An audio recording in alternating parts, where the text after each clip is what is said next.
Um, Good evening. I'm Steve Rabinowitz, and man, last week it was real good to me. Celebrated my anniversary, watched the college basketball team I root for make the Final Four again in such an amazing way in my life that for the first time ever, I actually watched the replay stem to stirred on Monday on CBS Sports Network. And I called three out of the Final Four on this show, something that only 7% of America with brackets did. You think with all the chalk that happened to that, people could do more than that. Guys, Anthony Strait, Jay Kaplan, what did you do this past weekend? I took some small solace that your basketball team took care of that team 8 miles up the road from me and ruined what would have been a potential national championship season. So I thank you for that. Welcome. Here's hoping that the last team that I have any rooting interest in that is still remaining in the tournament. Be nice, if come next Monday night, we're hearing the strains of Hail to the Victors. That'd be nice. My weekend, I forced my butt off at City Field last Saturday afternoon. Stuck around for a good extra inning win.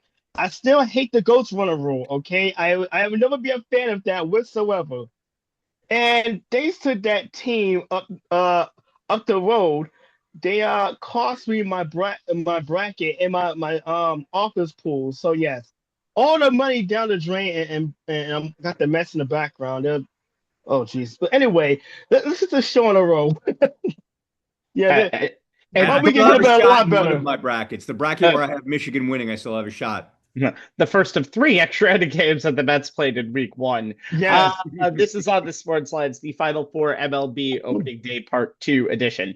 All right, didn't realize, by the way, that tooting your own horn on this pod is as much fun as your guys' little victories is all the time. Anyway, You just time don't for do it enough. I don't have a chance to. Tonight's Easter menu, we'll give you two big servings of around the MLB and talk about teams we didn't talk about a week ago. We will also head over to the women's Final Four to see if the Lady Huskies can reign supreme again. Jay, the Yep. standard is the standard, is what Yes, it they all is. say. By the way, youtube.com/slash on the sports lines, facebook.com/slash on the sports lines, like and subscribe to those. But Please. first, little ditty about Jack and Diane and the Final Four in Indianapolis and those who don't give a damn. For the ninth time in Well history, the done. Final Four comes back to Indy, and it's all about the numbers here. Three is the number of titles that UConn wants to win in the last 4 years.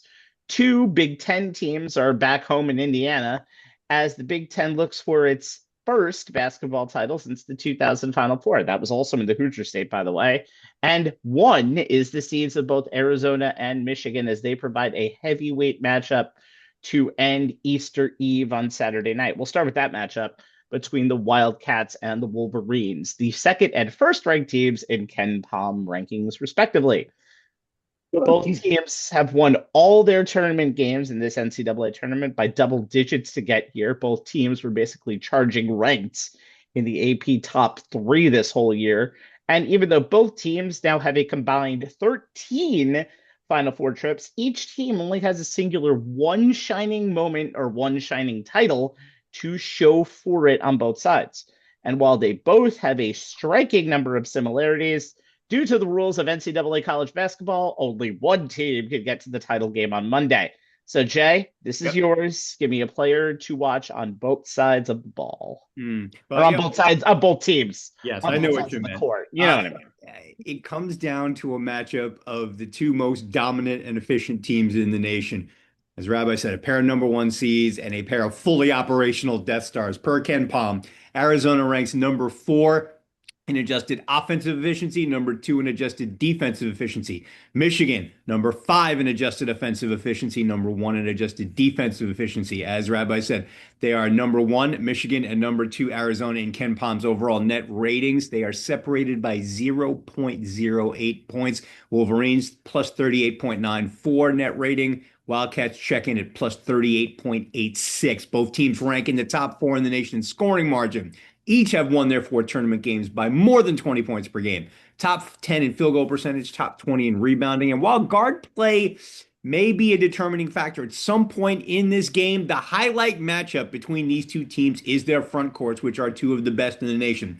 Both teams have zero problem going big, and it starts with two of the most dynamic, multi-dimensional forwards in the nation. In 6'9" senior Yaxel Lendenborg of Michigan, the Big Ten Player of the Year and Midwest Region's Most Outstanding Player, and 6'8" All Big 12 freshman Koa Pete of Arizona, the West Region's Most Outstanding Player. We'll start with Michigan. Got to have a tiebreaker, so I used Ken Palm. This may be the captain obvious choice, but it doesn't mean Lendenborg is the wrong choice. Both The Athletic and ESPN published rankings of all 20 starters in the men's Final Four this week, and both ranked Lendenborg as the hands-down number one. Jim Root, who did the rankings for The Athletic, said that the easiest part of these rankings was placing Lendenborg at the top. The UAB transfer has been an absolute beast for the Wolverines all season.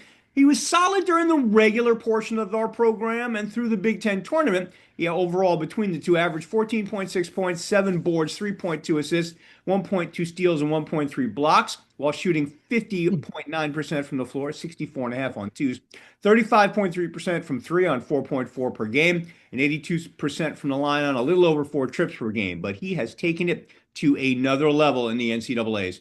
First team All-American was pedestrian in the Wolverines' easy 101-80 first round win over Howard. Only 9 points, 4 boards, and 4 assists. He only took 5 shots. But over the last 3 games, which Michigan has won by an average of 23 points per game, he's been absolutely ridiculous, averaging 25 points per game, 8.3 boards, 4.3 dimes, with a better than 6-to-1 assist-to-turnover ratio, and a shooting slash line of 61.4% from the floor, 68% on twos, 52.6% on threes, and 73.3% from the charity stripe, while continuing to be the outstanding, versatile Swiss Army knife of a defender he's been all season. If he maintains that level, Michigan is winning the national championship. He's a big part of the stats that define the Wolverines. On offense, Michigan shoots better than 61% on twos and ranks in the top 20 in points in the paint and second chance points per game. His ability to get to the rim in both the half and open court, as well as his ability to get on the offensive glass, is key. On defense, Michigan is in the top 5 in 2-point field goal percent defense, block rate, and effective field goal percentage defense, and they do it without fouling, as evidenced by their top 15 defensive free throw rate. Michigan's best three-point shooters in terms of three-point attempts per game and three-point percentage. Guards Elliot Cadeau, he a little over 4 attempts, over 37%. Trey McKinney, over 4 attempts, over 38%. And Nimari Burnett, 4 attempts, 38.1%. If they're able to force Arizona to have to account for them on the perimeter, it'll open up driving lanes for Lendenborg, who's no slouch from beyond the arc himself. He knocks down his 4.5 three-point attempts per game at a 37.2 clip. It'll put him in position to he'll allow him to get to the lane and wreak his havoc. And if he's able to do that, it'll put him in position to be mentioned in the same breath as Glenn Rice, who was the last high-scoring forward to lead the Wolverines to a national title. On the flip side, going with Koa Pete. On what I have continued to tout as the most complete team in the tournament, Pete, who came to Tucson as one of the nation's most highly regarded freshmen, 4 gold medals with UA basketball youth teams, and 4 high school state championships to his credit, he started to stand out from the rest of Tommy Lloyd's squad. He's having a strong NCAA tournament overall, averaging 17.5 points per game, 6.8 boards, and 2 assists. But after being more of a complimentary piece in the Wildcats' 2 opening weekend wins, 14.5 points, 8.5 boards, 1.5 assists, he's really stepped up his game to alpha dog level over the second weekend, playing arguably his best basketball since Arizona's season opener against Florida, where he said hello to college basketball in all caps with 30.7 rebounds, 5 assists, 3 steals, and a block in the 93-87 win over the defending champion Gators. He comes into the Final Four, averaging 20.5 points, 5 boards, 2.5 assists in Arizona's Sweet 16 and Elite 8 wins. Teammate Jaden Bradley, the Big 12 Player of the Year, had this to say about the likely top 10 NBA draft pick. Quote, Koa is a tough matchup. You put a bigger guy on him, and he can go right around them with his speed. You put a smaller guy on him, he can bully them inside. No matter what you do, it's wrong. Pete himself said last Friday that he's been having more fun playing basketball this season than ever before. Pete's ability to score from the post, he shoots 55% on twos, and get to the line, 4.5 free throws attempts per game, is a big reason for the Wildcats' dominance in the paint and at the free throw line. For the season, Arizona ranked fifth in the country, averaging more than 42 points per game in the paint. And they led the nation in total free throw attempts, were third in free throw attempts per game, and second in free throw points per game. Over the last 2 games, they've averaged 50 points per game in the paint and 25 points from the line. If Pete keeps up this level of production in the Final Four, he and the rest of the Wildcats just may give their coach another opportunity to reference the old white-haired guy smiling down on them from the big basketball court in the sky. Both of these teams, proud teams, are trying to escape their NCAA tournament pasts, which have not been kind. This is Arizona's fifth trip to the Final Four, but it's first since 2001. It's first with a coach not named, Lute Olson, who led them to their only national title in 1997. This is Michigan's ninth trip to the Final Four, and their most recent is only as far back as 2018, where they fell to Villanova in the national title game. Like Arizona, they only have one title, and it came 37 years ago in 1989. Both of these schools have high expectations that come with being fully operational Death Stars and arguably the two best teams in the nation, and they've definitely played like it in the tournament. Wildcats and the Wolverines have never met in March Madness. They've played 10 times all in the regular season. Most recently in 2021, Arizona's won 8 of the 10 meetings. Guys, this one's going to be fun.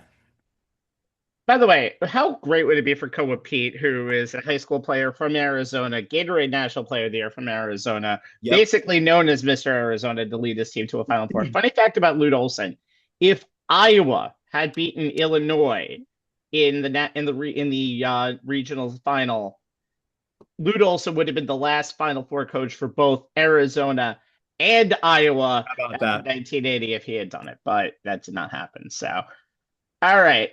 Over to you, Anthony, right now. Give me 1 second. Here we go. Over on the sacrificial lamb side of the bracket, we find second-ranked Connecticut and third-ranked Illinois. Let's be honest, they're going to be big underdogs in the national title game on Monday night, but I like it that way. UConn, who's now won 18 straight tournament games in the Sweet 16 or later, so they haven't done that streak goes back to 2011. It's the second longest streak of all time. They needed one of the craziest endings in tournament history. Tate George, move out the way. Kemba, move out the way. It knocked out the top seed overall to get to familiar Hurley territory. On the other side, Illinois, to get to their last Final Four, needed an insane comeback, ironically enough, against Arizona back in 2005. But luckily, in wins over Houston and Iowa, they didn't need to give the heart attack UConn style way to win their regional game.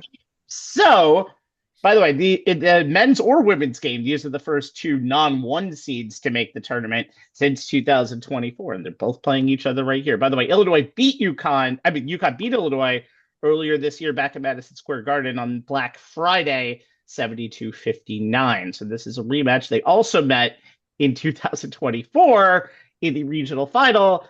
Illinois would like to forget that game. There was a point in that game where UConn had a 30-0 run. UConn was a fully operational Death Star that game and that year, but for UConn or Illinois to make their national title return, Anthony, who are the players to watch? Well, I'll start with the Illinois Fight Alumni. It's still the lowest seed and the technical road team in this matchup. Keaton Wagler is a guy that Jay actually talked about in one of our previous shows just recently. Yes. Yeah. Despite being a 4-star recruit and ranked 150th in the class of 2025, he has emerged as one of the college basketball premier guards in the country. Some of his season highlights include a 46-point performance on the road against Purdue. He's been named Big Ten Freshman of the Year, second team All-American, and led the Fight Alumni in scoring in assists, becoming one of only 5 true freshmen in Big Ten history to average at least 17, 4, and 4. During the NCAA tournament, he was named the South Region's most outstanding player, averaging 17.5 points a game, 6.5 rebounds, and 3.8 assists a game. In the first round against Penn, 18, 7, and 7. In the second round against VCU, he contributed 14 points and 5 rebounds. In the Sweet 16 against Houston, 13 points, 12 rebounds, joining his teammate David Merkovich, the first pair of freshman teammates to each record a double-double in the same tournament game since 1972. In the Elite Eight, Game high 25 points against Iowa, with 14 of those points coming in the second half. Now, the key to him as far as the fighting alumni in this matchup is going to be using him in a lot of pick and roll and isolation heavy. He's one of the best scoring guards. He's one of the best contribution guards as far as dishing out assists. Perimeter threat, he can shoot. You gotta believe he can be able to step back, take the 3-pointer, be able to create some separation with the guards. By the way, decent matchup between him and Silas Demary in the backcourt, which would be a very good matchup to watch. But what the Illinois Fighting Illini wanted to do is also get into the paint, trying to open things up, create opportunity for the bigs, for Markovich, for the Isovich twins as well. So he's going to be, and also a way to draw the next guy what we're talking about away from the paint a little bit more. But also his coach Brad Underwood has described him as a guy who is poised under pressure, which is very important in the Final Four. And obviously, the bigger the games, the bigger the stage. It's kind of good to have a guy with that much confidence in your backcourt and able to command your offense. Now, on the other side for the UConn Huskies, and yes, we still have not talked about that miraculous come from behind win last week against Duke for all intents and purposes, when they were at a point where they were down by, I think, 22. What was it? 19. 19. Yeah, 19 points. But Terrence Reed Jr. is the guy that I'm going to be talking about for the UConn Huskies. The 6'11" center, named the East most outstanding player after obviously a career-defining performance against the Duke Blue Devils. For the regular season, he averaged 14 points a game, 8 rebounds, 62.1% field goal percentage. That is 17th in the nation overall. 2.4 assists a game and 2 blocks per game. Obviously, I mentioned that game against Duke. 26 points, 9 rebounds, and 4 blocks. Again, a big part of that come from behind win. In the Sweet 16 against Michigan State, he added 20 points, including 4 big free throws in the final minutes to kind of secure that win. The game plan for him is going to be simple: get his touches early, get in, try to dominate the paint, but also against Illinois' big three, so I have to be careful about foul trouble. I mean, when you that front court, Merkovich can score. He can also rebound. The Isovich twins are just as much of a threat. It's gonna have to stay out of trouble. It's gonna have to provide some rim protection to keep Illinois' guards at least out of the paint. But more importantly, he's gonna have to be patient as well. I mean, there's a good chance that Illinois is gonna rotate guys. They're gonna at him. So I see all the bigs at him. He's gonna have to be patient, get his touches early, but also don't force anything either. You don't want to turn the ball over and allow Illinois and these guards to kind of get out into open court. So it's going to be a mashup of contrasting styles. I mean, if you're Illinois, you love the ISO heavy offense, whereas UConn is more of an inside outside presence with their offense. And speaking of the outside part, and Rabbi, I'll set you up with this one because you're a big UConn fan. Where is the outside shooter? Because even though they won, I mean, starting out 1 for 18 from three, it's One not for going to get it. They missed a lot of threes, and that's not They going to get it did. done in this matchup. They did. And the X factor for that game is we'll transition over to that without even needing anything. Thank you, Anthony, for the setup. Oh, you're welcome. I'll The lob it least I over. can do. I'll lob it over right now is going to be the outside shooting. By the way, 4 of 5, ironically enough, at the end of the game, including just weird shots like Alex Caravan immediately having the peace of mind to pass it over to Braylon Mullins when he could have easily taken the shot. And watching Alex Caravan this postseason, he probably would have missed. So, but overall, that's going to be my key for UConn. The shooting for this team has been very up and down, mostly the down thing. It's just funny watching this team during this tournament. They've had games where they've scored over 1 point per possession, 1.253, 1.159, 1.054, and 1.160 respectively. They have a rate of shooting 40.5% from three, but after they were just in their four NCAA tournament wins, the Huskies were before that shot 27 of 93 from threes, and the four opponents for Illinois in this tournament had taken 33 pointers and just collectively shot 29%. It's just a mix of everything out there for this team. Silas DeMary will be another week removed. The ankle injury missed the opening game against Furman, but he's only really had 7.4 points per game over his and only three double-digit scoring games in his last 10 games. Solo Ball is going to be the interesting figure. He's only had double digits in 7 out of his last 16 games and shooting just below 35%. 8.5 points per game just in March. It was 14.1 through the rest of the season. He scored 15 points when UConn defeated Illinois in the game that they played in MSG back in November in the 74-61 win. Kansas, he had 17 points. Florida, he had 19 points. The Huskies are a different team, and they are probably a national championship contender if they make their shots. Malachi Smith is another guy who might have to make shots. He's getting back out there because of injury. So what UConn is going to need to do, and that's going to be the biggest key, is just making sure they know how to hit their outside shots. They cannot go 1 for 15, 1 for 16. A lot of the shots that they had in that first half against Duke was good. What was interesting about that Duke game is they came back mostly on just grinding inside. You mentioned Terrence Reed. That's what they've done more efficiently. Teams against Illinois have shot over 40%, 40 to 45%, and almost all of them from the 2-point range. And that's going to be the huge key in this game. They're going to need to make threes, though, because you ain't going to win a national title. You don't hit it from outside. By the way, one funny thing about you before we move on, the All East region team, which is usually mostly players from the team that won the region, Reed was the only UConn player at all on that team. There were 3 Duke players on that team, and and some guy named Zuby who on that team as well. Next up, we're going to talk about something that is near and dear to Jay's heart, or near and dear to Jay's brain, because the X factor for me in the Michigan-Arizona national semifinal is Elliot Cadeau.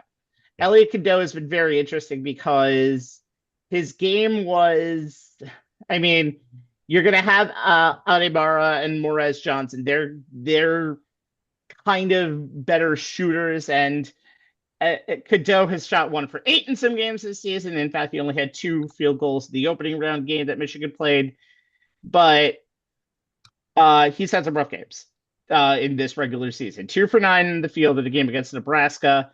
In a game against Northwestern, he had 5 turnovers in 22 minutes. When the Wolverines were in a second half deficit, it went turnover, missed 23-footer, turnover, missed 25-footer. That's when LJ Kayson basically helped lead the comeback. But then 16 days later, Kayson has a torn ACL. So now you lose the depth of that spot. Cadeau now has to take a bigger role, and he has done it. Now he played 31 games for the Hubert Davis coached UNC squad that had the number 1 seed in the 2024 tournament. But in that tournament, he shot 18.9% from 3 and averaged a career low 4.1 assists per contest. Was dealing with injuries at certain points of that season. Since transferring to Michigan, by the way, his giveaways have dropped down to just barely 2 a game. Cadeau in this postseason, again, the numbers haven't been great. 1 for 5 in the game against Howard, 4 for 10 in the game against St. Louis with 12 points. The Alabama game, he was at his best, 6 for 14. But everything else is what you need to look at. 9 assists versus Howard, 7 assists versus St. Louis, 7 assists versus Alabama, 10 assists versus Tennessee. He's got the rebound numbers too, has registered a steal in 3 out of the 4 games. Cadeau needs to be the straw that stirs the drink for Michigan. And if he does that, this team can beat Arizona, because as I talked about last show, Arizona lives inside the 3-point arc. Michigan can live more outside the 3-point arc. And as we've seen in the college basketball game, 3 is 1 more point than 2. And that's what Michigan is going to need to do on Saturday night to take that Arizona. And Jay, you've said it. I've said it. Arizona is the more complete team in this field. And we're going to see what happens. This is a great battle of heavyweights on Saturday night. And I am a UConn fan, but even I can admit, going to be hard to not see the winner of that game cutting down the nets on Monday. We move on to Phoenix. By the way, the high in Phoenix on Sunday will be a high of 92, low of 70. Goddamn, I'm glad I don't live in Phoenix. But the women are coming into the Final Four, and they are even more scorching than the weather. For the second year in a row, and only for the second time in history, for the second year in a row, it's the same 4 teams. That's only the second time in history that we've had back-to-back same Final Fours, and it's an all number 1 seed Final Four. That is the 5th time that has happened. Didn't happen last year. UConn was the 2 seed, yet they were the favorite. This year, they are the overwhelming favorite, and they are going to be the first matchup we'll talk about, and actually the first matchup tomorrow as well. UConn and South Carolina, first semifinal we'll look at. It is a rematch of the 82-59 national championship win that UConn had to end last season. UConn is currently on a 54-game winning streak coming into the Final Four. Probably good to have for a franchise record for many teams. Gino Uriema, that is his 4th longest consecutive game winning streak. Dawn Staley, no stranger to long winning streaks. She's had a 42 and a 43 game winning streak while down in South Carolina, and this is the 6th consecutive Final Four for USC. Sorry, Juju, it's USC until you get back to the Final Four next year and get healthy. This is the, Jesus Christ, 25th Final Four for the Lady Huskies. With that as the backdrop, Anthony, I need a player to watch from both sides of this game. And I believe that's Jay. And I believe that's Jay. Yes. And I believe it's the easier one. So, of course, this is Jay's topic. As Rabbi noted, this is a rematch of last year's national championship game. Is it the de facto national championship game? Who knows? I will say this, and I believe it for the men's side as well. Cinderellas are fun the first couple of rounds, bringing drama to the day-long slate of games. But at this point in the NCAA tournament, I want to see the Goliaths going head-to-head, and the Huskies and the Gamecocks are the epitome of that. That's what we're getting here is all 4 teams from last year's Final Four are back for this year's. It's just the 2nd time in the women's Final Four that they have the same exact teams as the previous year, and the 5th time all 4 number 1 seeds made the Final Four. Connecticut, South Carolina, Texas, and UCLA have a combined record of 143-7. 4 of the 7 losses came to each other during the regular season. I'll start with UConn, and you got to go with Sarah Strong here. Last season, she was the National Freshman of the Year, and even though Paige Beckers and AC Fudd were the centerpieces of the offense, the 6'2 forward was probably the biggest reason for the Huskies' run to the title. She averaged 19 points a game, 11.7 boards, 4.3 assists, 1.5 steals, 2 blocks on 64.4% shooting, 72.3% on twos, 50% on threes, 77.8 from the line. She put up 20-plus point game in 4 of the 6 games, including 24 in the title winner. This year, even though the Huskies still have Fudd, Strong is now the focal point of the offense and the defense for the Huskies. The first-team All-American, who was the Big East Player of the Year and Defensive Player of the Year, as well as the Athletics National Player of the Year, is averaging 19.5 points, 7.8 boards, 2.5 assists, 4 steals, 1.8 blocks through the Elite Eight. She has 23 stocks combined, that's steals plus blocks, showing that she's as likely to dominate and change the game on the defensive end of the floor, where she's the highest rated individual defensive player for UConn, which leads the nation in adjusted defensive efficiency, steals, points per game allowed, opponent's field goal percentage, and points off turnovers. She and Fudd both had slow starts in the Elite Eight win over Notre Dame. They combined for a season low of 10 first-half points. But Strong found her offense in the second half and finished with 21.7 boards and 1 assist. But her defense was there the whole time. She finished with 5 steals and 3 blocks and helped the Huskies hold the Irish to just 27 points for the entire second half. Further proof that even if she has a slow start on the offensive end, she can keep the team afloat with her defense until she gets her offense going. But that being said, UConn can ill afford a slow offensive start by Strong, or Fudd for that matter, against an opponent as good as South Carolina, who has revenge on their minds after the can of whoop ass that the Huskies opened up on the Gamecocks in last year's title game. That aforementioned can of whoop ass and the effort Dawn Staley put forth to improve her team so that it wouldn't happen again are why she feels that 2026 is the year South Carolina takes the national title hardware back to Columbia. She brought in guard Tania Latson, who was the nation's leading scorer last season at FSU, where she averaged 25.2 points a game, as well as 6'6" center Medina Okad, who averaged 11.3 points, 9.6 boards, and shot a tick under 65% from the floor in just 22.6 minutes per game last season at Mississippi State. But it was a returning player who stepped up and became the centerpiece of the offense, and that's who I'm going with here. That player is forward Joyce Edwards, who increased her scoring average by 7 points per game from 12.7 as a freshman to 19.7 as a sophomore, which is the highest scoring average by a player under Dawn Staley since Asia Wilson averaged 22.6 points per game in 2017-18.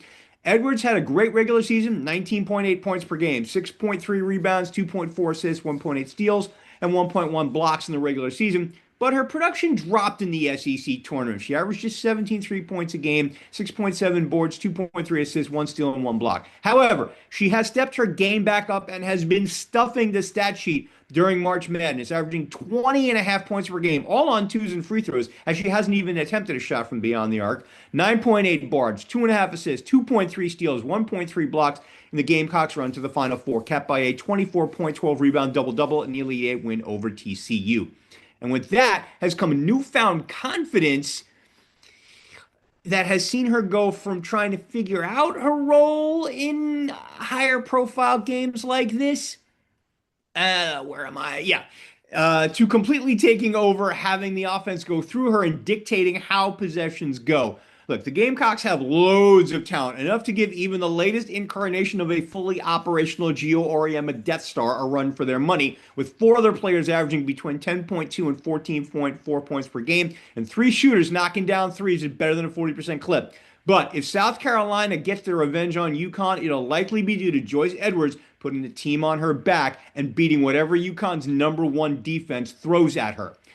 Sarah Strong and Joyce Edwards have actually been battling each other since their high school days in North and South Carolina, and Strong has usually gotten the better of Joyce.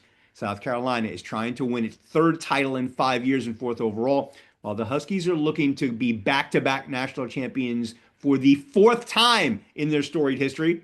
It would be their first repeat since 2016 and their NCAA record 13th title overall. They are also 2 wins shy of their 7th perfect season. Last year's Final Four saw the Huskies dominate UCLA and South Carolina, winning their games by an average of 28.5 points per game. Not sure they'll be able to do that in this Final Four, but UConn's star power with Strong and Fudd, their depth with players like Blanca Quinones, who dropped 18 in the second round win over Syracuse and 20 in the Sweet 16 win over Notre Dame, plus that relentless #1 defense, make the Huskies the clear team to beat in Phoenix. But what I call the other USC team will provide a very stiff test. All of that, and we get Gino Auriemma versus Dawn Staley. Guys, this one's going to be fun. It is. I think the one thing that's interesting is, by the way, not the national title preview, that the #1 matchup between Arizona and Michigan is. South Carolina does come into this as a pretty solid #4 of 4 team because, but if it's 1, 2, 3, 4. And speaking of, let's talk about 2 and 3 on that list. It's UCLA and Texas. The Bruins are in a 28 game winning streak, which is seemingly a standard now lately for the sorceresses of Westwood. But who's responsible for that loss that will be waving to them on the other side of the court? It's the Texas Longhorns, who ironically won the matchup between the two this past Thanksgiving Eve, 76-65. Texas, who plays in the toughest conference in women's basketball by far, full stop, not even a question, in the SEC. They've won 12 in a row, won the SEC tournament title, and 16 out of 17 they have not lost since mid-February. And again, that's a damn good feat considering what the SEC gives pretty much from 1 to 16. Anthony, give me a player to watch from these two Amazonian teams in the late game tomorrow night. Well, I'll start with the UCLA Bruins, and obviously, when you think of UCLA, you think of Lauren Betts. I mean, she is uh, the region's most outstanding player. And by the way, probably probably one of the few players, at least in my recent memory, who has literally swept every conference award you can think of. Big Ten Player of the Year, back-to-back Defensive Player of the Year, the all-time leader in blocks, first team All-American. That's just this season alone. For the tournament in the NCAA tournament.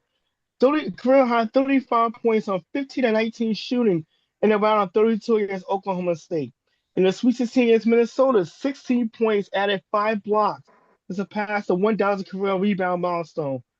As on top of that, in the Elite Eight against Duke, double 23 points, 10 rebounds to go with 5 blocks and a 70-58 comeback win. That also made her the first player with at least 20 points, 10 rebounds, and 5 blocks in an Elite Eight game or later since Brittany Griner in 2012. The offensive strategy for Lauren Betts is pretty simple. So in the paint from the world go from the opening tip. In that loss to Texas, she was held to just 8 points in that game. Texas, the Longhorns defensively love to pressure the ball, and obviously extend the offense to take away those entry passes to Betts. So the guards are gonna have to do a decent job of countering that pressure. But also for UCLA, they're gonna have to run the offense through Betts. They're a much better team when they do that to open up that kind of inside outside game, kind of open up for the guards the guards Kiki Rice and Gianna Neekins as well. So that's going to be the strategy for UCLA. Everything pretty much runs through Lauren Betts, and they're most successful when that happens.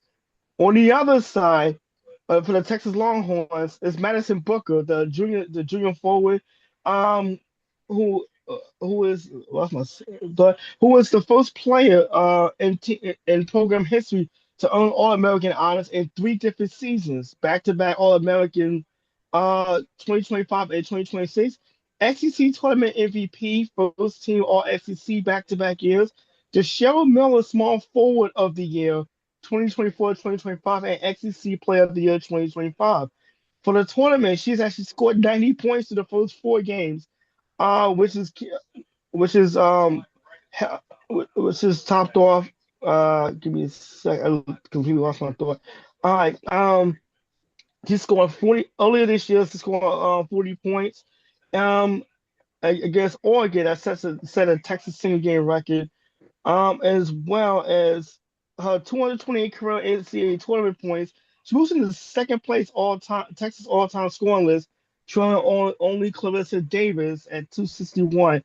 And she's also shot the ball well, in 61%, 8 of 13 shooting in the elite win over Michigan. The key to her is simply she's great at the mid-range game. That's going to be pretty important to draw best away from the basket, especially in pick and pop situations. And also it's important for the Longhorns to get out to a fast start as well. I mean, we've seen UCLA obviously come back in the last game, but if Madison Booker can score early, build a double-digit win, that helps that lead. That definitely helped that defense out, but also forces UCLA to play at a much faster pace than they want to. So those are the two matchups I'm going to be looking forward to in this game. It's funny considering how Texas and UCLA have both kind of become powers. By the way, Lauren Betts is by far the biggest star for me in this tourney outside of Hannah Hidalgo, who did some damn good things with Notre Dame in their run to the Elite Eight. I think if there's any team that can beat UConn in this tournament, it's one of those two teams, and it'll be very interesting to see if UConn can get a game in this tournament. It's kind of funny as we turned over to the X Factors on both sides.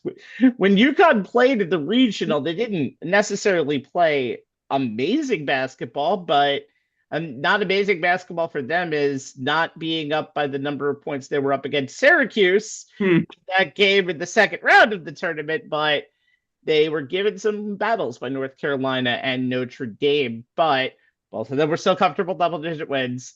The reason why that UConn can do all of those things from stem to stern is not just because of Sarah Strong, who is a freaking sophomore and has 2 more years to reign over this game. AZ Fun, Mr. Miss Paige Beckers. I'm not sure which one it is, as we've talked about before. 17.5 points per game, has done a very good job providing the role, much bigger than she had last year in the Final Four, in the national championship winning team. But then it's the depth. Bianca Quinones, Jay talked about it. I'll kind of reiterate it. 17.3 points per game in 4 games this postseason, in this tournament. That's the second most behind Strong's. Add to that a stat sheet stuffer line: 4.8 rebounds, 2.5 steals, 2.3 assists, 1.3 blocks. Now, she missed time this year with a shoulder injury, about 8 games. It's made her game more consistent and a lot more for the future. This team averages 1, 2, 3, 4, 5, 6, 7, 8, 9, 10, 11 players on this team. Now, whether it be because of the fact that they're up 30 or 40 points in pretty much every single game, that's up to you when you're thinking. But they have players who can play pretty much all their minutes. A couple of the people who I want to talk about is Ashlyn Shade. She is also a stat sheet stuffer this season: 7.6 points per game, 3.5 rebounds. She has kind of done a little bit in this tournament. Rebounds, she has been on the board. She's had 7, 5, 3, and 5 in those games. KK Arnold, who was important in the closest game that UConn had this year against Michigan, way back with the key steal, while Michigan was down 3, looking to tie. That's another stat sheet stuffer on that team, KK Arnold. Doesn't really get the points. Only 2 points in the game against Notre Dame, but 3 rebounds, 4 assists, 2 steals. The steals, she always has one. She's pretty much, you can almost guarantee her for one in each game.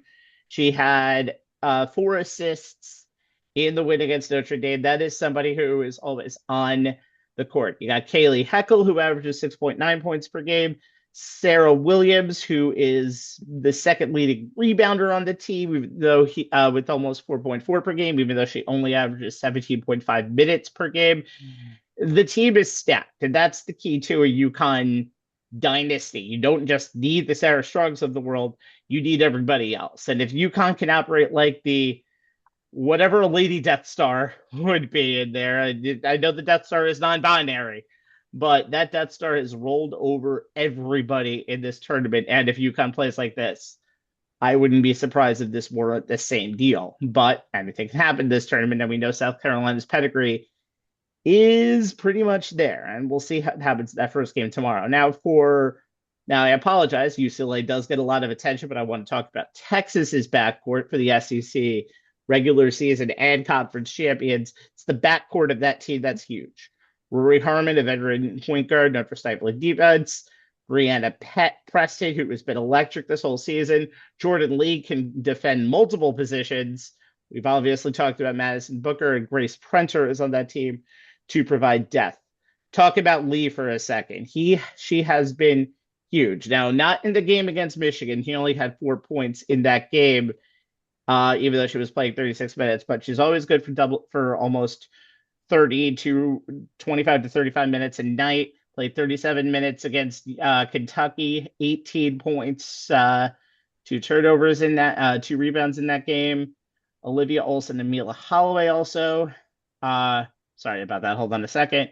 This team, so when they lost to Vanderbilt on February 12th, they were questioned by their head coach about their team's toughness. And since then, they've won 12 consecutive games by an average of 26.5 points. This is the hottest team coming into this tournament. And if you look at that backcourt, they're just suffocating on a lot of people. Look at Rory Harmon for a second. 13 assists in the win against Michigan. A 77-41 win against Michigan, mind you, to get to the national title game.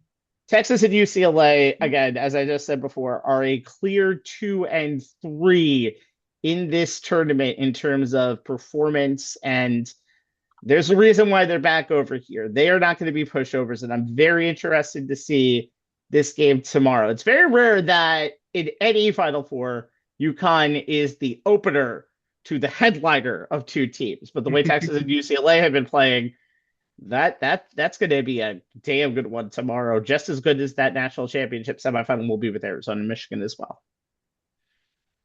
All right, moving on to baseball. Let's take that nice Easter bag and give you some Easter candy as we go to part 2 of our MLB preview. There are 3 guarantees in life: death, taxes, and the Chicago White Sox being mathematically eliminated from playoff contention before September.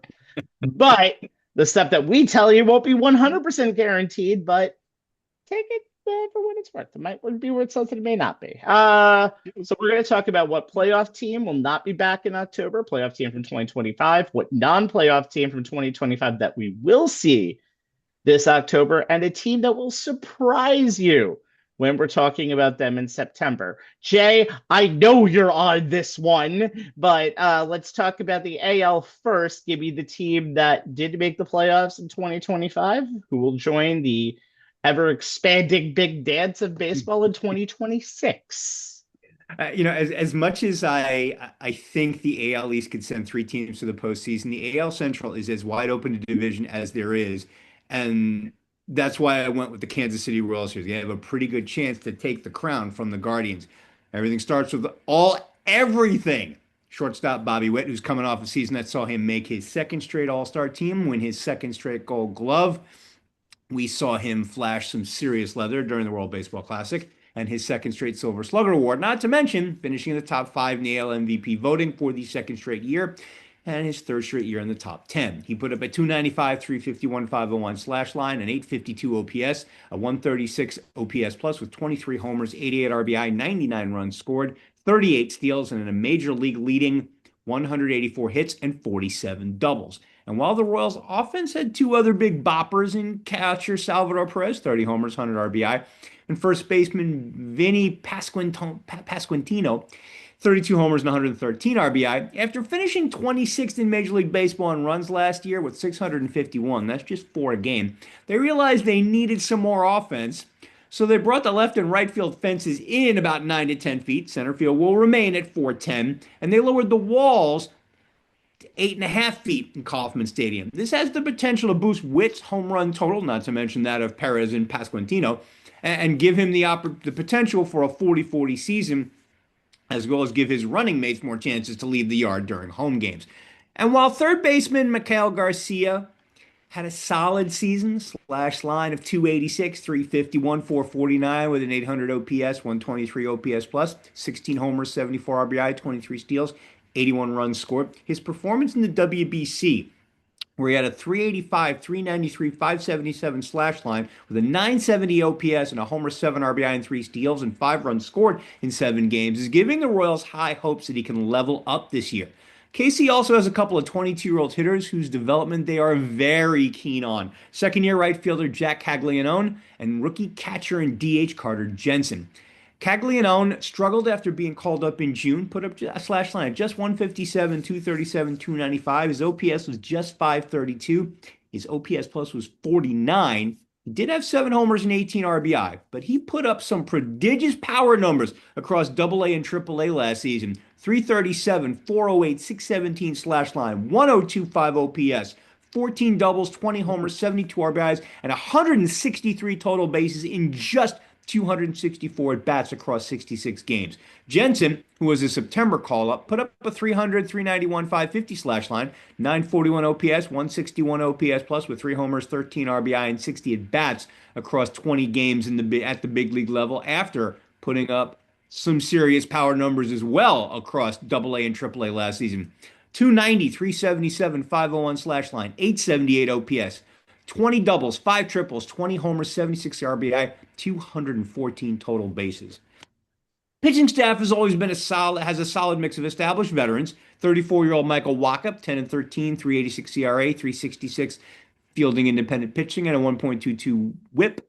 And 36-year-old Seth Lugo, 8 and 7, 415, 509 FIP, and a 1.294 WHIP. An up-and-coming youngster, starting with 28-year-old Colt Raggins, who made only 13 starts and threw just 61 and 2/3 innings last season due to groin and left shoulder injuries. He missed more than 3 months with a rotator cuff strain. But he's a Cy Young candidate when healthy. He finished 4th in 2024. His ERA was high, 4.67, but his WHIP was 1.184, and his FIP was 247. His 38.1% K rate and 7.8 walk rate were solid.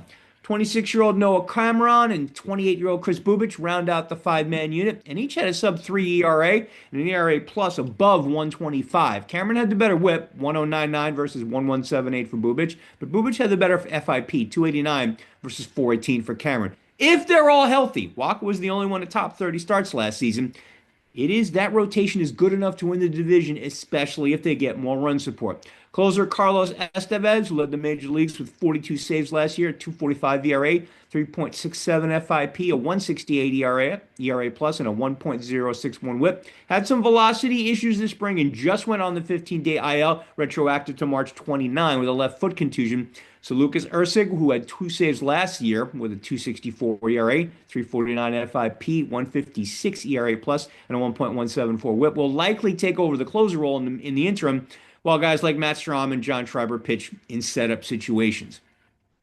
For 4 years, the narrative surrounding the Royals has been, well, if only the offense could give the pitchers major league level run support. That narrative is projected to change in 2026 as Kansas City has the makings of a top 10 offense. And with enough pitching, the AL Central should be within reach, if not a wild card spot. Okay, this is the first time of the show I'll ever do this, but I found so many good nuggets on what Jay just said in terms of the Kansas City Royals. Number one, Estevez, in his only start this year, the one where he suffered the injury, I think it was before the injury, got shelled, losing to He the got Atlanta shelled, yeah. Braves. 6 It earned was bad. runs. It was really bad. They were up 2-1. They lost 6-2 in that game, and then came the injury to the concussion. Number two, blasphemy on Jay for not mentioning the fact that there were 2 members of Team Italy on this Kansas City Royals team. Pasquantino and Jack and Caglio. They both had very good runs in the kind of miracle run for Italy getting to the World Baseball semifinals. And another one is something I just found out about Jensen. He was actually benched today, Carter Jensen, because of the fact that he missed. He got to the stadium late because he slept through what he said was 4 alarms on the way to the 22-year-old kid sleeping through a bunch of alarms. I'm shocked by this. Yeah, and he basically set 100 alarms the next time out there. So Kansas City 3-3 to start the season so far. Just played Minnesota 2 out of 3. Okay. Anthony, you have the opposite question on deck. And Anthony, 2 things. Number one, you have the Guardians, but number one, never ever count out this team just because they are zombies in the AL. And number two, in classic Anthony Strait, the Guardians are coming out of a win of a series on the road against the Los Angeles Dodgers after winning 2 out of 3. So, Anthony, with that as the setup, as I tried to run you over with the bus on the way over here, you're talking about Cleveland and why they won't make the playoffs in 2026. Yeah. Of course, I have to pick the team that just goes in and beat the defending champs and win a series. But the Guardians, look, they won the AL Central last year, but they also the beneficiaries of the Detroit Tigers squandering a 15-game lead late in the season. But the Guardians won the division, but last season they had a 225 batting average, which is the lowest ever for a playoff team, surpassing several marks set during the dead ball era. Outside of Stephen Kwan, the outfield provided almost no offensive production. Center fielders combined for league world 60 weighted runs created, 5.74 OPS. Right fielders was ranked 29th, and that's in those same categories. There was 6-14 overall against left-handed pitching.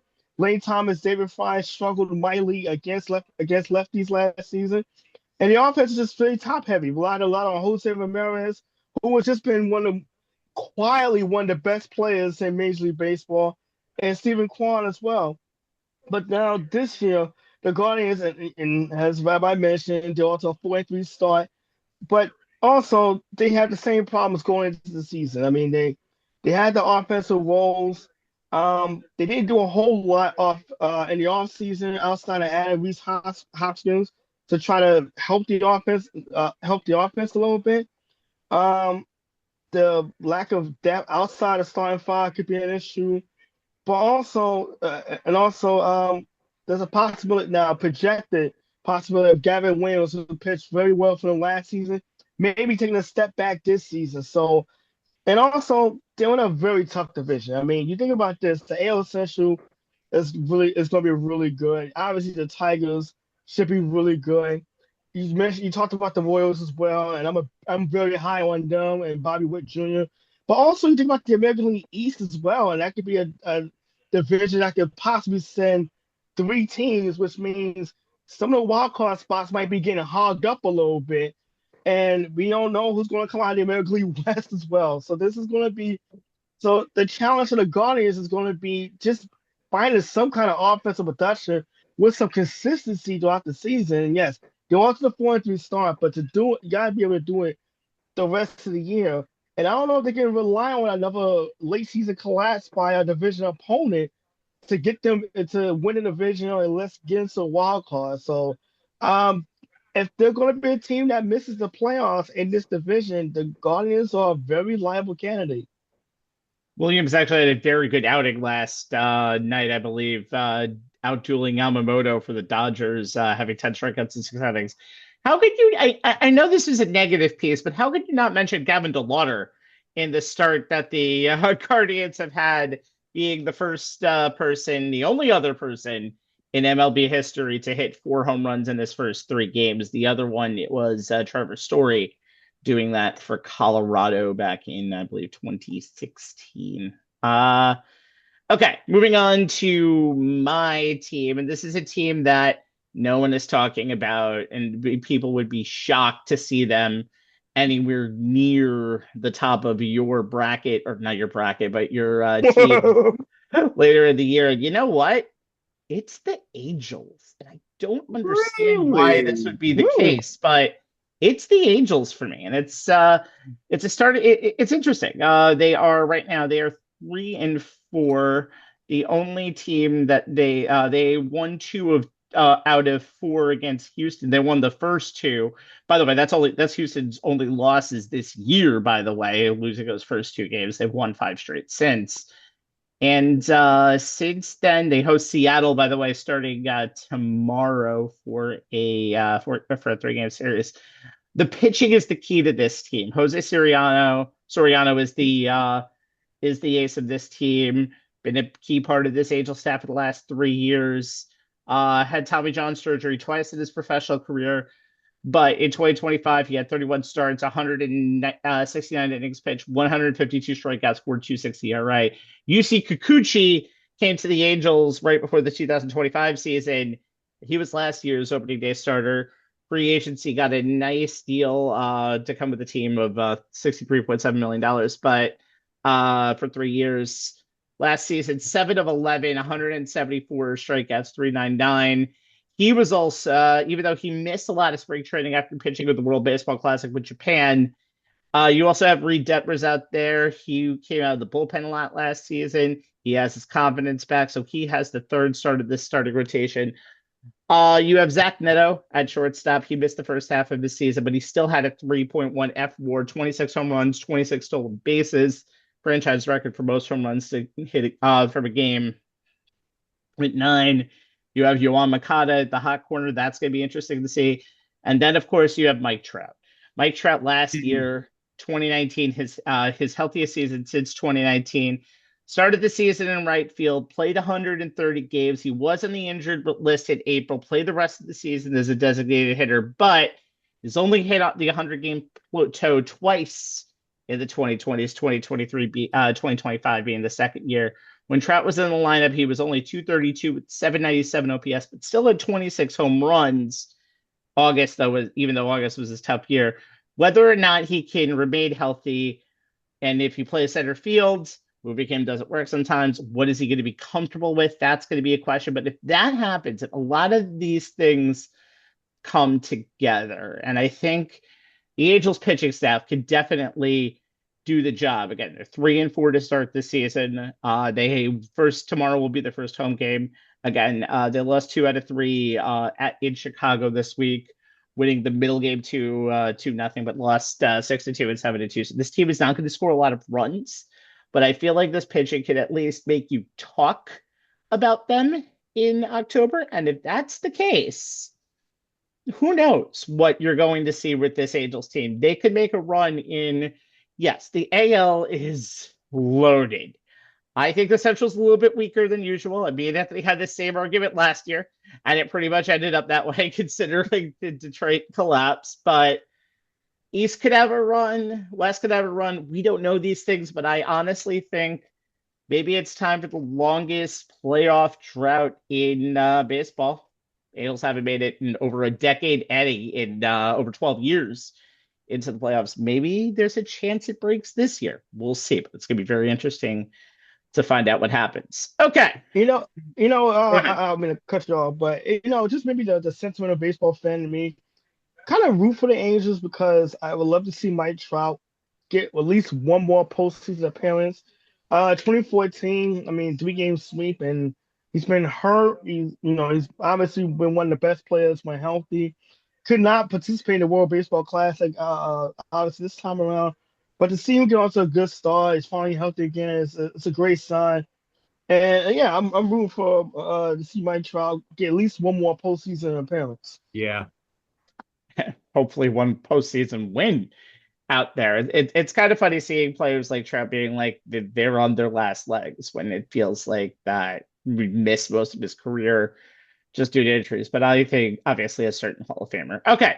Indiana, let's save us the AL. Death, taxes. Instead, it's the Colorado Rockies being out by September as a guarantee, not the White Sox. These predictions are surely not the case of they could go either way. Jay, the Braves are always scary, and especially the year after they make the playoffs, they're always going to be a threat. They are the team you are watching out for to make the playoffs in 2026 that missed in 2025. Yeah, I mean, it's a rare season when the Braves aren't challenging for or outright owning the National League East, much to Anthony's consternation. 5 straight division titles from 2018 to 2023, followed by a wild card berth in 2024 before injuries sent them to a 4th place finish last season. Chief among them to 2023 NL MVP Ronald Acuna Jr., who had 2 major stints on the IL, missing a total of 67 games. When he was healthy, he did play it close to his MVP level. He had a 290, 417, 518 slash line, 935 OPS, 163 OPS plus, 21 homers, 42 RBI, 9 steals, 74 runs scored. And if his performance in the WBC is any indication, country of origin, please, Rabbi? For Acuna? Yeah, Venezuela, Dominican, which one? It's Venezuela, the one that won the world, that won the WBC. There you go. He posted a 269, 424, 538 slash line with a 963 OPS, 2 homers, 4 RBI, 2 steals, 10 runs scored in 7 games. He seems like he's all the way back. He may not be able to take the NL MVP away from Shohei Ohtani, but having a 5-tool player with an MVP on his resume and still in his prime entering his age 28 season bodes well for Atlanta's return to the postseason, especially if he can put in a full season. A return to form, as in 30-plus homers, 95-plus RBI, 500 slugging percentage, 850 OPS, and an OPS plus of 125 or better, and full health from third baseman Austin Riley, first baseman Matt Olson, and second baseman Ozzie Albies, as well as an improved 2020 type of season for center fielder Michael Harris II, plus a repeat performance from catcher and National League Rookie of the Year Drake Baldwin, 274, 341, 469 slash line, 810 OPS, 126 OPS plus, 19 homers and 80 RBI. Should get this offense, which finished 13th in Major League Baseball in runs scored with 724, 4.5 a game, closer to the 2023 version that became the first in MLB history to slug 500, hit 306 homers, en route to averaging 5.8 runs per game. Though they'll have to manage without the services of outfielder Jurickson Profar, who received a 162-game suspension for his second PED positive test, and shortstop Hae-Sung Kim, who will miss the start of the season as he recovers from offseason surgery to repair his right middle finger tendon, as well as catcher Sean Murphy, who is working his way back from hip surgery. He hopes to be back by May. The other thing to watch is the health of the Braves' pitching staff. Chris Sale continued to defy Father Time. Yes, injuries held him to just 20 starts and 125 and 2/3 innings pitched. But he went 7-5 with a 2.58 ERA, a 2.65 FIP, a 1.61 ERA plus with a 1.066 WHIP. Strikeouts per nine, 11.8, 32.4% K rate, and a 5.16 to 1 strikeout to walk ratio. If he can get more than 20 starts, closer to 30 actually, for the first time since 2019, it'd go a long way. As would the return to form of Spencer Strider, who finished fourth in the NL Cy Young voting in 2023, spent almost all of 2024 rehabbing from his second Tommy John surgery, and posted a 7-14 record in 23 starts and 125 in the third innings with a 4.45 ERA, 4.53 FIP, a 92 ERA plus, below major league average, and a 1.396 WHIP in 2025. He'll start the season on the IL as he recovers from an oblique strain, as will Spencer Schwellenbach, AJ Smith, Schwarber, Hurston Waldrep, Joey Wentz, all of whom were expected to fill roles in the starting rotation. If they can get any combination of these pitchers back at points during the season, the Braves, who still have a solid bullpen led by closer Raisel Iglesias and Dylan Lee, both of whom had whips under 1 and ERA pluses above 125, have a chance to get back to the postseason, even in the ultra-competitive National League East. Strider is the one that will come back the soonest. He's expected back probably sometime this month. You guys know Hae-Sung Kim got that injury, by the way? You think No, it was how? in a regular game? Slipping on ice. He did that Get in out of town. Yep, he slipped on ice in January, and that's why he broke the finger. So hopefully he'll be back soon. Wow. Yeah. I'll tell you, baseball players get some strange ass injuries, man. He's also an injury-prone player, which is why a lot of people were surprised when he signed that contract, when he signed with the Braves, or the Braves signed him this offseason. Okay, Anthony, gonna have to put you on blast again. You can go out on you could go out on a limb of all of these picks. You decided the team that's not going to make the playoffs this year is the team that barely got into the playoffs last year, who many people are saying are not worthy of a playoff teams in this space this year. Talk to us about how the 83-win Reds are going to disappoint expectations and not make the playoffs in 2026. Well, I mean, they also have to really start this year, so they're doing okay, and they're about on a pace for an 83-game win season. Congratulations! And it has some positives. You know, Chase Burns, the top prospect, has been really 5 scores in his full start, and Sal Stewart, the youngest player since 1900 to be named NL Player of the Week. So there's definitely some positives to start the season, and yeah. They're on pace for 83 wins, but the Reds going 83-79, securing a wild card spot on a tiebreaker. I mean, you talk about the Guardians being the beneficiaries of a team collapse in front of them. The Mets pretty much handed the Reds a wild card spot with their slow cooked second half meltdown after the All-Star break. But yeah, when the Reds got there, they pretty much got blown out by the Dodgers in the wild card series. And there's plenty of reasons for it. Last year, they only hit 167 home runs, which is 21st in the league, and bizarre considering they play in probably one of the more friendliest home run friendly ballparks in the major leagues. Great American Ballpark is notoriously hitter friendly. And they were in the bottom half of the league in home runs. But on top of that, the aggressiveness and the base stealing was down too. 105 steals last year, which is a decrease of 102 from the previous from 2024. The defense rate 21st overall. Matt McClain struggled for most of 2025. Ellie De La Cruz also dealt with a quad injury that pretty much hurt his production in the second half of the season. Emilio Pagan career high 32 saves, but the unit also blew 22 saves last season. And in the off season, Yunito Suarez, an old friend, returned to the team on a 1-year, $15 million proof. Show me what you got contract deal. That Daniel Lau signed a minor league deal initially, but the Reds, the biggest thing was the bullpen overhaul, to deal with the fact that they blew 22 saves last season. But the rotation is going to take a bit of a hit. It's Hunter Green, 60-day IL, elbow surgery. Nick Lodolo, 15-day IL with a blister. Um, and some of the things too, like the inconsistency on offense, it swallows enough to help this lineup. Can Dylan Cruz stay healthy this time around?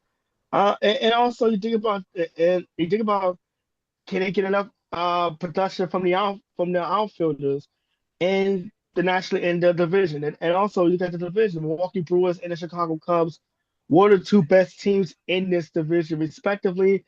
The Bruins, for whatever reason, every time we want to count them out, always seems to be hanging around, always at the top. The Cubs were a team that seemed to be much more improved after last season. So I don't want to, like I said, I don't want to poo-poo on the Cincinnati Reds. They're a young team. When they're playing, they're one of the more fun teams to watch, especially when they actually use their speed, which for whatever reason they didn't do last season. But I can't see this team getting back to the playoffs, and I don't think 83 wins is going to be enough for a wild card this time around. It's funny looking at the standings so far and seeing believe it or not, everybody in the NL right now is pretty much at like 3 or 4 and 2, except for the Marlins. Go figure. Yeah, parity, baby. And the Zombie Brewers. By the way, fun fact: 3 teams in the NL West got swept in the opening weekend, and then they all ended up winning 2 out of 3 the next weekend, including the Rockies taking 2 out of 3 against the Blue Jays. I don't know. I know parity, but again, we still have 156 games to go. Yankee opening day isn't even until tomorrow against, ironically enough, those 5-1 Marlins, 5-1 Marlins, and 5-1 Yankees, which is interesting. Okay. For the now it's funny when we talk about teams that we don't expect to be talking about. If you lived in pretty much the last 20 years of existence, you thought the answer to the question of we'll always be talking about the St. Louis Cardinals this time of year is of course we will. They're one of the best baseball franchises out there. They always together a consistent winning product. They almost always make the playoffs. But for the first time in, honestly, I think almost at least 10 years, they're in a rebuild situation. But I still think even a rebuilding Cardinals team can still be competitive. Once they've finally gotten rid. This is a young team all around. JJ Weatherhold in shortstop. You have Alec Burleson, Nolan Gorman. This team is just young. You're going to see one of the lower payrolls out there. Weatherholt has been very exciting out there already in what'll be his second year. Nolan Gorman has power for this team. Jordan Walker is a name to look out for in right field, currently right now batting 263, has the highest WAR of the team at 0.4 wins over replacement, has an 890 OPS as well.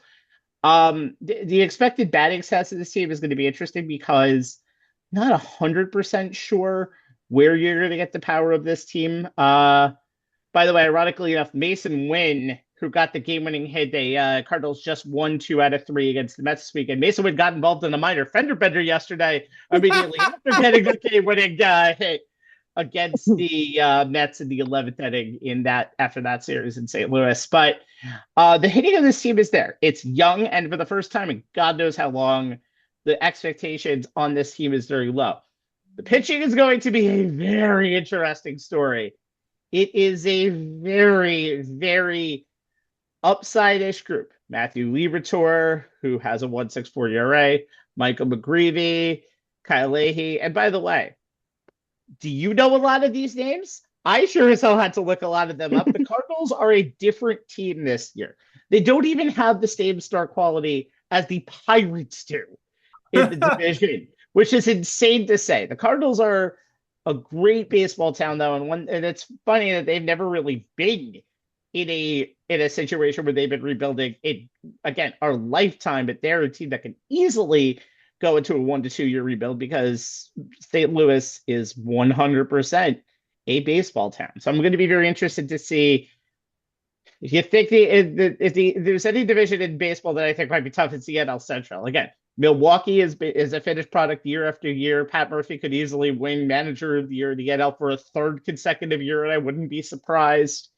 The Marlins look better so far, and that's another division. But you got the Cubs in that same division. The Reds still might do expectations, and you still got this guy named Skeens, opening day notwithstanding, at a team in Pittsburgh that has put a lot into their ball club for 2026. So altogether, I honestly think the Cardinals really can make a solid run this year. And even if they don't, if they're still even in it in September, we'll all be surprised. That's why I won't be surprised. By the way, I have a question for you too. Matter of fact, actually, it's not even a question. I like to. We just talked about the Marlins. I know I get the Marlins credit because they're 5-1, and nobody's showing up to the game. So it's almost like they're playing pandemic baseball right now. Right? Always Yeah, there. you know what? I've been to that stadium. It's too big. It's too spacious. I hate Yes. it, and Yes. it's a terrible stadium for baseball. Yes. I thought it should have been a smaller, more intimate stadium, at least for the fans who's there. But you gotta put the onus on management. It was like, yo, they're not. It's never mind putting on a baseball product. You're not doing anything that would make the fans want to come to the ballpark. And I think that's a huge problem that has to be addressed because look, you can't have a Major League Baseball team drawing 5,000 fans. This isn't AAA ball. I mean, this is ridiculous. I think the one thing that's interesting about the Marlins is like over time, they've never had the spacious stadiums. I mean, Pro Players was basically a football stadium a football stadium disguised as or baseball stadium disguised as a football stadium. And the stadium that they have again, it's just parking is always an issue, even for all of the teams. Hard Rock is always a very nice stadium, but there's always problems in there. They just had a national title game where they were in Miami and the team playing in Miami was outnumbered by the team against Miami in their own place. I'm not insulting Miami, but I do think I do see a trend when it comes to a lot of their teams Yeah, in terms of how they're building them and how their future is going to be. I mean, Miami's best success story in terms of the four major sports doesn't even play in Miami. They play in Sunrise, a little bit more far down the street in the Florida Panthers. So you know it what? may just be a baseball problem, man. Yeah, and it doesn't help that the stadium was built with a lot of taxpayer dollars, and you build it on Yeah. top of the Orange Bowl, which is like a landmark for South Floridians. So I mean, this is a combination of a lot of things, but I mean, the Marlins have shown some promise early on. I mean, and we don't talk about the Marlins much because we look about the National League East. You think about the Phillies, the Mets, and the Braves, especially, but. Like I said, it's a week and a half into April. I mean, who knows where we'll be at in September. But the Marlins are a young team. They show some promise. It's a good start. And by the way, is it good to see Tampa back in their own ballpark this Yes. season Thank after God. everything that happened last year? I mean, look, Tropicana is a dump, but It's a no dump. place like there's no place like Dump. home. Yeah, and Yeah. honestly, just there's just something wrong about a Major League Baseball team being forced to play its games in a minor league stadium. It just there's just something just not right about it. It's Major League Baseball. The dimensions are Major League, in terms of the distance from the home plate to the outfield fences, because Steinbrenner Field mimics the exact dimensions of Yankee Stadium, but it just doesn't feel like a legitimate major league game when you're seeing it played in a minor league ballpark. So that was, them last year. It's the A's while they continue their nomadic existence. It's just there's just something that intrinsically feels off about it. I guess we're not romantic about baseball then now, I guess. I guess I'm we've decided to romantic bitch about about the baseball. actual game No, itself. no, There are I certain guess I things guess we our though that just soapbox today and then not being but romantic no, about I baseball. mean, So certain there things it is. just aren't, when it's not right, it's not right, and I'm going to call it out. But I understand overall, come on. I Yes, that. said how it can be. you not Hey, be look. romantic about Hey, look. baseball? It's Nobody nice to have said it that. back. Hey, look. Nobody said that being in love would be this smooth. Would be smoother. Okay. There's always a bump. There's also bumps and bruises in a Mhm. romantic relationship. I love baseball too, but Well, Yeah, what's the song? How does the song go? Love hurts. Come on. yes. I do want to say one more thing quickly before we go, and it's because we probably won't be talking about baseball for a little while, but the ABS system has been a rousing, Oh interesting, it's yeah. been a success, but good Lord, if you are an MLB umpire, it is open season on you, my friend. Can Get I your just throw shit something together. out here, Rabbi, about Interesting, that? though. Not that I would wish, the embarrassment, the humiliation, just the vitriol of the Twitterverse on anyone, who is by all accounts a decent human being. But to see CB Buckner, who has been notorious for having one of the worst strike zones in all of Major League Baseball, finally get his comeuppance, it is my hope that this allows Major League Baseball to truly to actually have evidence of what players and managers have been complaining about for years, with certain umpires having some egregious strike zones. We know plenty of the names. It's not just CB Buckner. There are other ones. It makes me wonder what would happen to Angel Hernandez if he was still calling games. He got Why out. He got out just retired? in time. Why You know, retired? Retired. Yeah. So, and I got to tell you, the Yankees have done a fantastic job of it. And look, is it going to be perfect? Is there going to be issues? There was a walk off this A week, walk right? off. The Yeah, Orioles this week. got a walk Yesterday. off because they overturned the strike and it became a ball four. Right. So I hope it continues. And if all it does is create a situation where egregiously bad calls or even borderline bad calls can be reversed, that's a plus for the game. And honestly, the fact that the number of challenges you have are limited and you have about 2 seconds to make a decision, and the Hawkeye technology has been in use for years at the major tennis events, and it's proven to be solid technology. So if baseball has been able to utilizing it properly, and the strike zone is going to be uniform based on who the batter is, which to me makes more sense. I'm all for it, and I hope it's just another one of those improvements that will force us on the year end show this year to once again, even though it may force us to throw up in our mouths a little bit, pat Rob Manfred on the back. I do have to say though, it's interesting how we've talked about it over the years, but we've always been like, because baseball is one of the sports, and you've even said it with the designated hitter, that's almost always like, I don't want to hear change, I don't want to hear change, but all of a sudden baseball has become like the system that they've worked on with this, they've made it as simple as possible. Yes, you get two wrong challenges and then you're done, but that goes, you get one back. You get one back is the extra when you Yeah. get to the ninth inning, but also it's the fact that most of these teams are hitting on these challenges. Like they know through the years. Like Aaron Judge overturned a call that would have eventually gotten him out, and then he hit his first home run of the year. Opening day, the Mets did the same thing, and that kind of saved a run off the board. So it's very interesting to see not just how this is in fact, but the fact that teams are using them mostly in the correct way. And that's something I don't think I just want to close that right here. It's something I don't think basketball needs to do a little bit more of in terms of just like using it judiciously. But again, as always, the farther we get into things, the more we can pick them apart. And of course, say this, Rabbi, that's why we're here. Guys who have anecdotally been said to have, a really great eye in terms of knowing their own strike zone. Now there's going to be actual empirical evidence, and we're going to see just how right these guys have been. So it's going to be interesting to watch. It makes the pitcher hitter matchup even more of a game within a game that it always has been.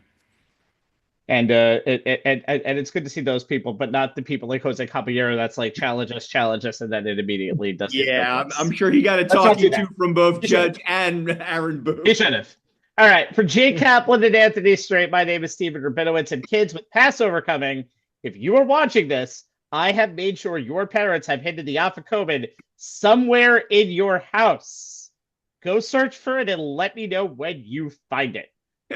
While they search, like, and subscribe to youtube.com/onthesportslines to watch them on demand and facebook.com/onthesportslines live. And Jay, hurry up before the first kid comes back. Twitter. Hey, happy Passover, happy Easter to all of y'all. Our Twitter handle is at ONTH Sportslines, where you'll find a link to each new show like tonight's, along with tidbits and nuggets from the world of sports that we think are worth your time to check out. A lot of folks are calling, and I did myself, the Final Four matchup between number one seeds Arizona and Michigan, the de facto national championship game. Ralph Russo, senior college football writer who's been covering the tournament for The Athletic, took a look at 6 of the most famous semifinals, along with 5 honorable mentions that felt like finals and whether or not they lived up to the hype. It's a well-written piece that takes a nice trip through Final Four history. It's a must-read for any March Madness fan. Is Duke Houston on that list? Yes.